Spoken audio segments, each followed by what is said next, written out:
Salut, je m'appelle Vicky, j'ai 15 ans. J'ai une mère qui fait de la fibromyalgie. Attends. Ouais, c'est en plein ça. Faut pas que tu sois gêné. D'accord. Moi, c'est Steve.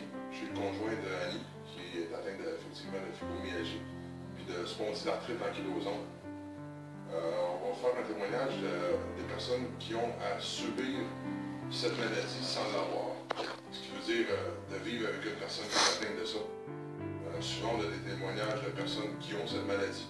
Puis souvent, ils ne sont pas crus, malheureusement, parce que souvent, le monde pense que c'est un mal imaginaire, puis que c'est dans leur tête. Puis, ouais, il y en a une partie dans leur tête, mais c'est parce qu'ils ont des nerfs aussi dans leur tête, ils ont des nerfs partout dans le corps, puis ça fait mal partout.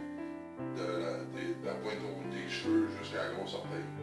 Fait que Vicky, elle va vous expliquer un peu c'est quoi être la fille. Puis moi, par après, je vais vous expliquer c'est quoi être le conjoint d'une personne atteinte de la fibromyalgie. Bon, ben moi, je sais pas vraiment c'est quoi avoir une mère en santé. J'ai comme toujours eu ma mère malade.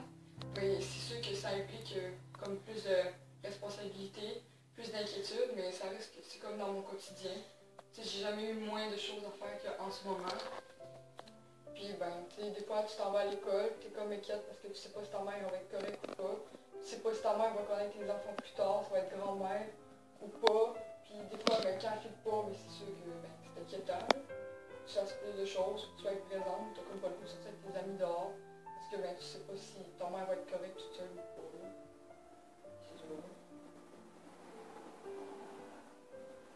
Ça implique aussi que souvent tu as plus de responsabilités dans la maison.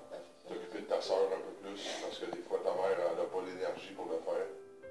Malheureusement, des fois, Annie, elle a de l'énergie une journée. Elle fait tout un paquet d'affaires, puis après ça, elle a 2 semaines à essayer de récupérer l'énergie qu'elle avait pour une journée. Ça, c'est pas facile.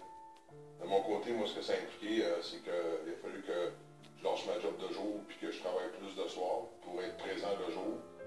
Puis le soir, je suis pas là, mais les enfants sont là. Ça fait que Annie n'est jamais toute seule.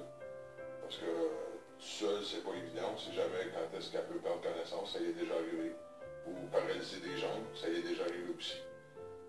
C'est une maladie qui est sournoise. Puis c'est une maladie que si on ne connaît pas la personne, mais on ne le sait pas. Parce que cette maladie-là n'apparaît pas. Tout se passe en dedans. Mais je peux vous confirmer quand on vit avec une personne qui a cette maladie, c'est vraiment, on va éviter le mot là, mais c'est vraiment une méchante maladie. J'aurais dit un autre mot, mais on va s'en retenir. Ça implique que souvent, je vais faire des commissions, je vais toute seule parce qu'Annie est trop fatiguée. Elle n'est pas capable, c'est pas parce qu'elle veut pas. Puis il y a une chance qu'elle n'est pas plaignarde parce que, je peux vous dire que s'il y en a là qui se plaignent parce qu'ils ont mal aux yeux, qui ont mal aux poignets, qui ont mal au... Oh, je suis fatigué, mais je vais vous dire, là, prenez donc cette maladie-là juste une couple d'heures, puis on verra voir qui est fatigué à la fin de la journée. C'est ça, c'est vraiment pas évident, mais au-delà de la maladie, mais il y a une personne, puis cette personne-là, on l'aime, on est capable de passer par-dessus ça, puis de vivre avec. Malheureusement, c'est pas assez reconnu au niveau du gouvernement, au niveau médical, au niveau des médecins, des choses comme ça. Il faudrait que ça soit reconnu parce que ces personnes-là ne sont pas capables de travailler, même s'ils voudraient. Souvent, ils ont le vouloir, mais ils n'ont pas le pouvoir. Ils essaient de travailler, mais ils n'ont pas d'énergie, ils ne peuvent pas être debout trop longtemps, ils ne peuvent pas être assis trop longtemps, ils ne peuvent pas être couchés trop longtemps. Annie, souvent, adore, la période qu'elle adore, c'est souvent entre 8 h le matin et midi. Sinon, la nuit, elle ne dort pas. On va prendre les médicaments qu'elle voudra, ça ne dort pas pareil, parce qu'elle a toujours mal. On a essayé plusieurs traitements, du Symphony. Il y en a un autre là, qui, je ne me souviens pas exactement, là, mais c'était des injections qui, mon Dieu, ça la rendait 2 fois plus malade qu'elle n'était. On est obligé d'arrêter ces traitements-là. Il n'y a pas vraiment grand-chose.